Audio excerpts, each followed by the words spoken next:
Cameron Bertuzzi didn't like my short video critiquing his video about this prophet of God who allegedly predicted the assassination attempt on Trump's life. So I wanted to provide a follow-up video to dig into some of these issues a little bit deeper. First of all, so the title of Cameron's video was this: This prophet actually predicted Trump's assassination attempt 3 months ago. Could not be clearer. He is endorsing this person as a prophet, saying they did, in fact, successfully predict this. He's not saying in the title, it's possible that he predicted it. No, he's saying he predicted it. He did predict it. And then he goes on and opens his video by saying this: Would you believe me if I told you that the assassination attempt on President Trump's life was actually prophesied in great detail? Now, it must be said that much of the remainder of his analysis of this would-be prophet's prophecy does not actually measure up to that opening, because Cameron then goes on and gives significant qualifications for why he's not entirely sure that this is in fact a prophecy. But that simply shows that the branding at the outset in the video title and in the introduction of the video does not match some of his later qualifications that come. And I think that's quite irresponsible to say that this person did in fact prophesy it and then give caveats later on that maybe not. We'll have to wait and see. Now, in terms of the prophecy itself, so again, this guy, this is what he says. He says he saw Trump and he says this bullet flew by his ear and it came, quote, close to his head. Now, when I hear that, this bullet flew by his ear doesn't mean hit his ear. It's actually exclusive of hit his ear. Saying close to his head is exclusive of hitting his head. In this case, the ear, which is part of your head. Now, Cameron gives explanations for why he thinks, in fact, we can reconcile the prophecy with what in fact happened. I'll just say I find his account there to be implausible, ad hoc, and strained. And I'll say a little bit more about some of these broader issues later on in the video. But here's a really important point. Then this prophet says, quote, of Trump, quote, I saw he fell to his knees during this time frame. That is the time frame in which the bullet went past his head. He says, I saw he fell to his knees during this time frame, and he started worshiping the Lord. He got radically born again during this time frame. Now, this is what Cameron says. He says, well, the falling to his knees, this could be figurative. This is sort of evangelicalese, right? It's Christianese language of falling to your knees in repentance. It need not be literal. And then Cameron goes on and says, well, there's some evidence that Trump, in fact, did have a conversion because he had a truth social post the next day where he used some religious language. Cameron also acknowledged that politicians use religious language like that all the time, so it's not very good evidence. And he said the other possibility, apart from him actually having radically converted, there was that he will convert at some point after this event. Well, I'll just say a couple things. First of all, I looked on Truth Social this morning, as of the morning of Wednesday, July 17th. So this is now 3.5 days after this event. And I'll say Trump is as nasty and mean as he ever was. And just to get a sense for how nasty and mean this person is, I'm just going to indulge us to show one clip. And it's a significant clip because this is just within the last year. After Nancy Pelosi's husband, a man broke into their house, and that man wanted to assassinate Nancy Pelosi. He wanted to kill Nancy Pelosi, and instead he only found her husband at the house because she was not home at the time. And so what this man did was he took a hammer and he hit Paul Pelosi in the head. So this is an assassination attempt. But it's one that had a far greater impact on Paul Pelosi, who had to go to the hospital, and I believe had a skull fracture, than the bullet hitting Trump's ear had on Trump. And so you would think if Trump had a genuine conversion, one of the first things he might do is rethink the way he talks about this assassination attempt on Paul Pelosi's life, and by extension, Nancy Pelosi. So I'll play the video now. Together we will take on the ultra-left-wing liars, losers, creeps, perverts, and freaks who are devouring the future of this state like a swarm of locusts. And we'll stand up to crazy Nancy Pelosi, who ruined San Francisco. How's her husband doing, by the way? Anybody know?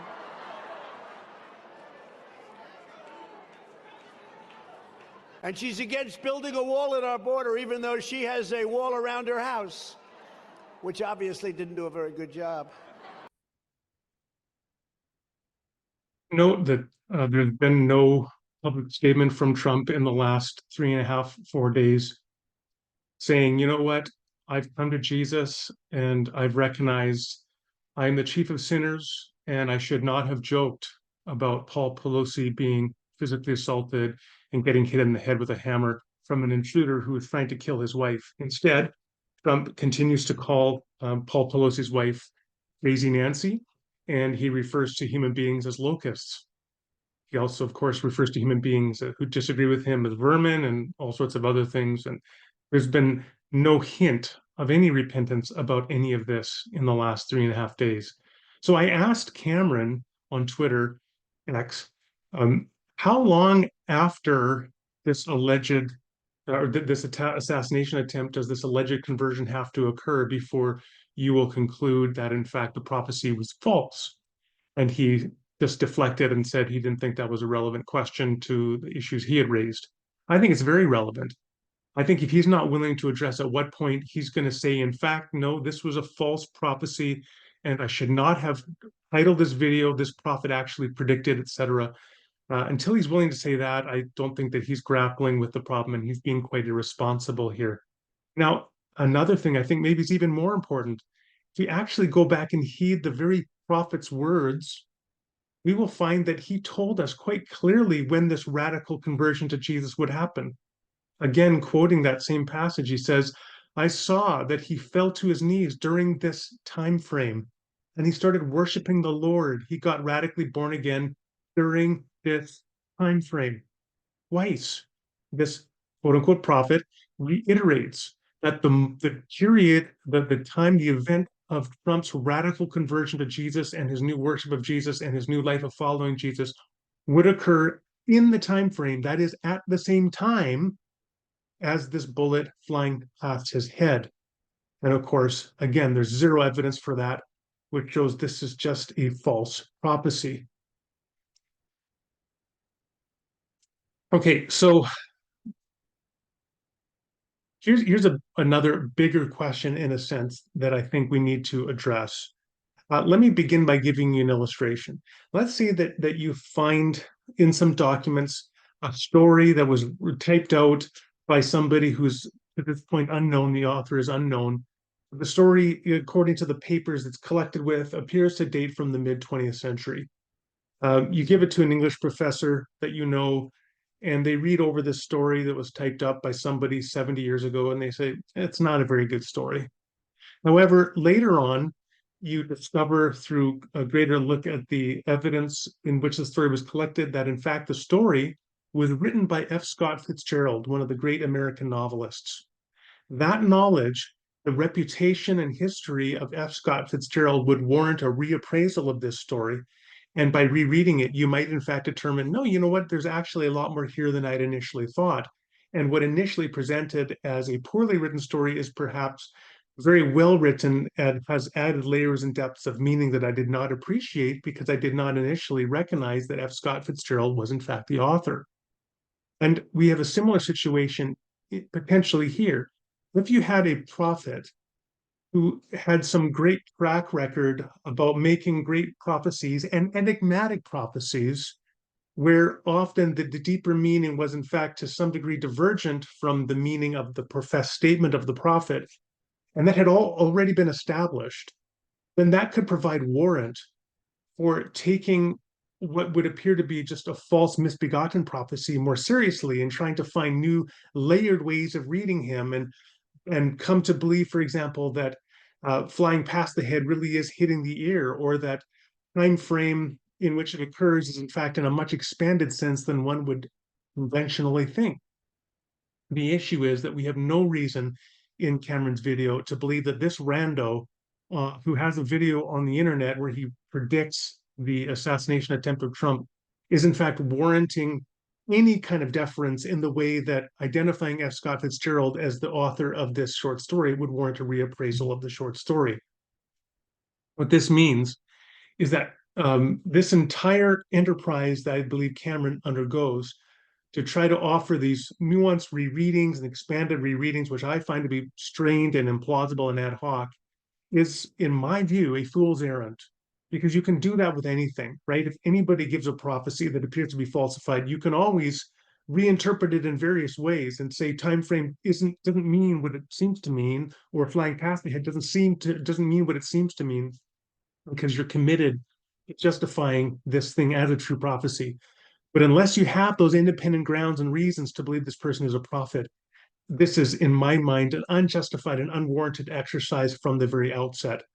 And while I don't know who this person is beyond Cameron's video, I will say there's more than enough in this video to doubt this person is any kind of prophet or really has any kind of deeper wisdom at all. I'll give you one example. This person, Cameron then quotes him later on in his video as going on to say that Trump will win the White House. And this is how Trump will win the White House, according to this would-be prophet. He says, quote, "Then I saw him winning the election through the patriots coming out and voting," unquote. So what he is doing right there is equating patriotism with support of Donald Trump. And I'm going to say right there, um, that is such an absurd conflation to equate being a patriot with voting for Donald Trump or even voting for one political party over another. People of goodwill can be patriots and can vote for one or another political party.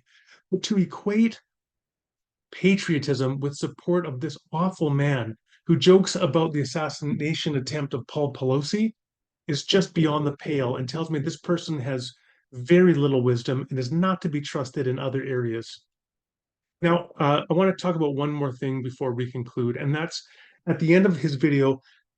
Then Cameron plays a further prophecy from this individual, and this is all part of the package. That's important to understand. This would-be prophet doesn't simply predict Trump will survive an assassination attempt, or even that he will survive an assassination attempt and then become president. He goes on and says that there will be, quote, "a great economy crash, quote, worse than the Great Depression." But then he says that Trump will lead the country out of it as he's faithfully submitted to God. A couple of things I want to say here. Well, maybe a few things. First thing, the Great Depression lasted 12 years, 1939 to 1929 to 1941. A great economic crash that is going to be longer or greater than the Great Depression, presumably would be at least of comparable time length, right? Maybe 10, 12 years, 8 years. Is only going to be president, according to the Constitution, if he is in fact elected for 4 years, because he's already had a 4-year term. He can only have one more 4-year term. So this right here kind of raises the hackles on the back of my neck. Is this person saying that Trump is going to be president for beyond his 4-year term? Well, maybe that's not surprising since Trump himself has talked about getting rid of the Constitution. But it certainly is concerning to me. But here's another issue. This individual, he says there will be this great economic crash, but then the country will come out of it and have a massive time of economic prosperity. So Cameron's already said this guy successfully prophesied the assassination attempt on Trump. And this is just part of that same big prophecy. Some part of that same big prophecy is that there will be this economic crash and then resurgence in America. So a person who watches Cameron's video and believes that he's credible on these issues and that this prophet is credible on these issues now believes reasonably that they have, within their own reasoning, that they have warrant to believe that there will be a massive economic crash within the next few months. But then following that, there will be a massive economic resurgence. Well, what do you do to make money in commerce? Well, one of the things you do, I'm no economist, but I do know this. You sell low, you sell high and you buy low. So a person hearing this could say, oh, right. why don't I sell off my stocks, maybe sell some property now in anticipation of this great economic crash? And then when everything crashes, I'll take all the money I got now and I'll buy things which are now cheap in the marketplace. And they could make these economic decisions based upon this fellow's prophecies. And because I've already said I don't think this person has any credibility as a prophet, it chills me to the bone to think that even one of the close to 60,000 people that as of today have watched Cameron's video could make economic decisions based upon his promotion of this would-be prophet. I said the other day on Twitter, in reference to the direction that I see some of what Cameron is doing on Capturing Christianity, it reminded me of the Arts and Entertainment Network. I said when I was a kid back in the 1980s, I'm old enough now to remember when the Arts and Entertainment Network had a lot of ballet and masterpiece theater and high culture. But at some point, A&E, as it became known, increasingly changed their format, kind of programs they offered to get a wider viewership. And the result was, I would say, a decay in the cultural gravitas of the content that they were broadcasting. And I don't know what's going on with Capturing Christianity, but to promote this kind of, I think, false prophet with this kind of overblown rhetoric that he correctly prophesied something, and then with this kind of ad hoc, implausible, and unjustified or unwarranted analysis, I think is just really depressing to see the direction in which Capturing Christianity is going. So I recognize Cameron's probably not going to like my commentary on this, but it is what it is.